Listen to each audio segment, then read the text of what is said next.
Olá, sejam muito bem-vindas e bem-vindos ao nosso canal O Espírito do Evangelho.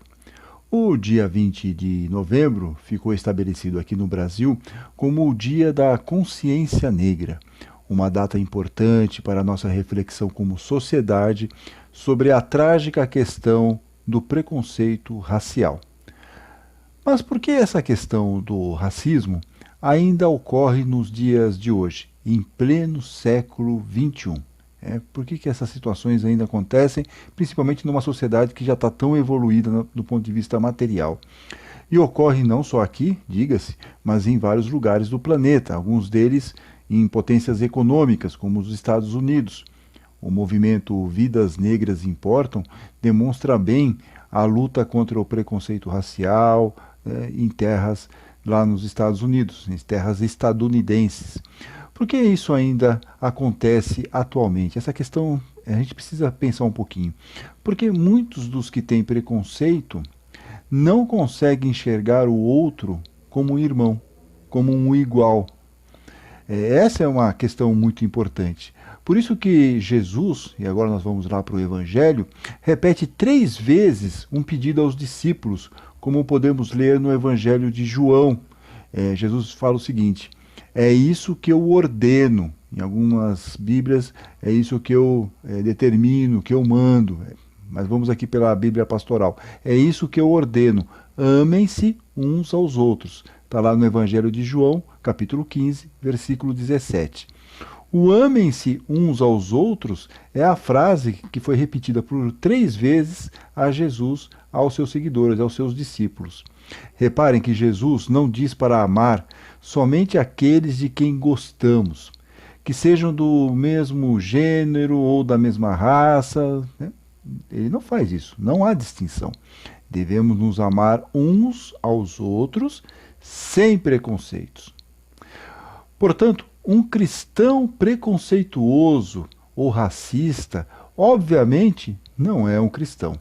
Não está seguindo as orientações importantes deixadas por Jesus.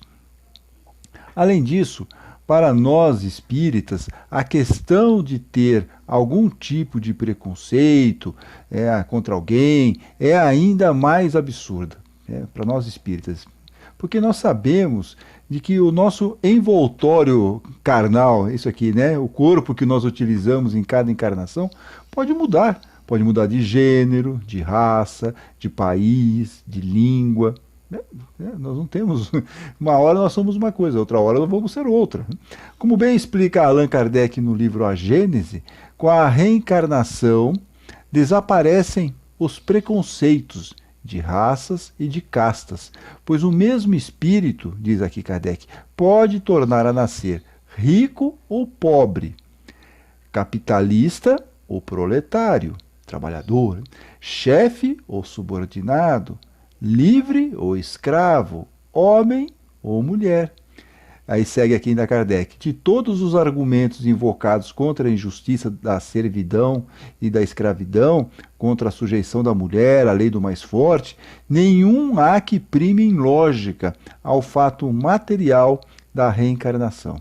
Termina aqui Kardec, lá no livro A Gênese, no capítulo 1, no item 36. Portanto, nós espíritas e cristãos, se seguimos realmente os ensinos tanto de Jesus quanto da doutrina espírita, nós não podemos ser preconceituosos, não podemos ser racistas. Para reforçar, vamos repetir a frase de Kardec. Com a reencarnação, desaparecem os preconceitos de raças e de castas, pois o mesmo espírito pode tornar a nascer rico ou pobre, capitalista ou proletário, chefe ou subordinado, livre ou escravo, homem ou mulher.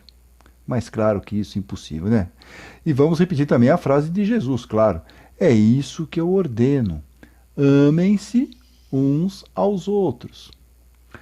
Com essa consciência, nós podemos ajudar outros irmãos que ainda têm dificuldades nessa compreensão. Podemos ser a luz do mundo, como disse Jesus.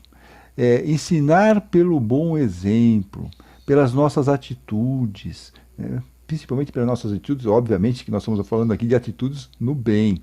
E é exatamente sobre isso que Emmanuel, que como vocês sabem foi o mentor do Chico Xavier, ele fala lá no livro Vinha de Luz, pela psicografia do Chico Xavier, tem um capítulo chamado No Reino Interior, e Emmanuel diz o seguinte: auxiliemos e ajudemos a criar um mundo melhor. Se és discípulo do Senhor, se és discípulo do Senhor, aproveita a oportunidade na construção do bem. Outro exemplo vem de um artigo no jornal Folha de São Paulo, publicado nessa sexta-feira, dia 20 de novembro. Tem um título chamado, uma chamadinha, né, com a manchete: Precisamos ser mais rápidos que o racismo ao educar os nossos filhos.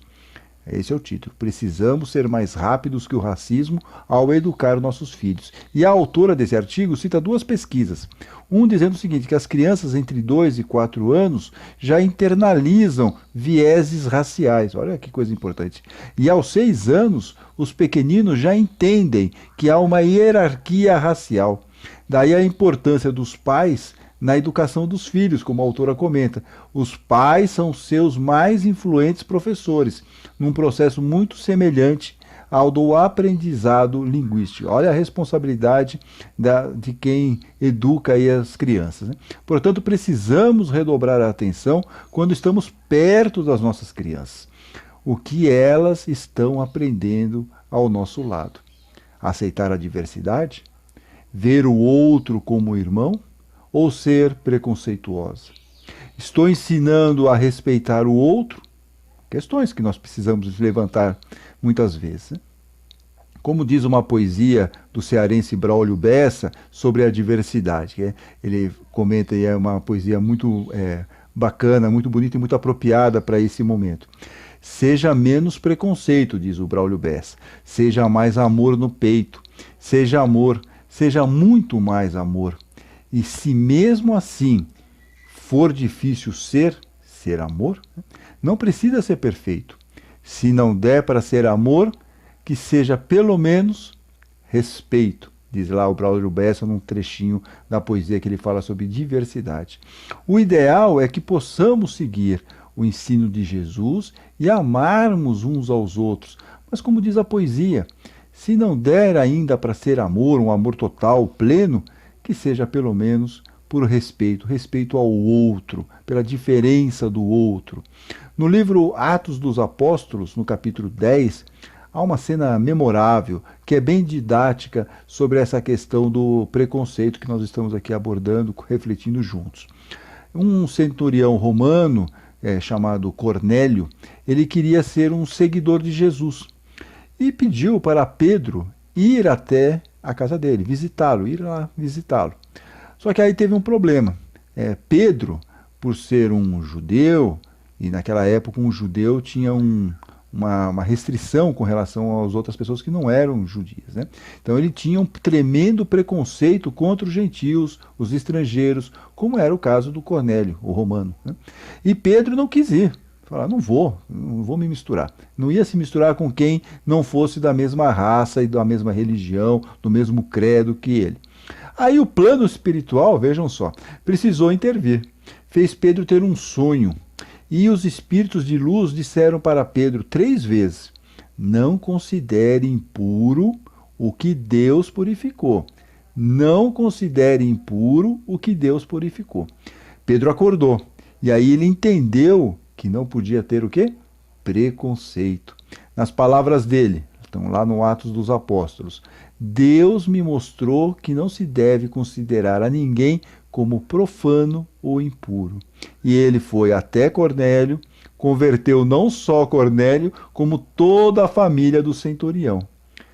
Como disse Allan Kardec na Revista Espírita, de janeiro de 1863, vamos trabalhar para espalhar a ideia, nós aqui espíritas, né, de nos olharmos como irmãos, sem distinção de raça, casta, seita, cor, opinião política ou religiosa, né?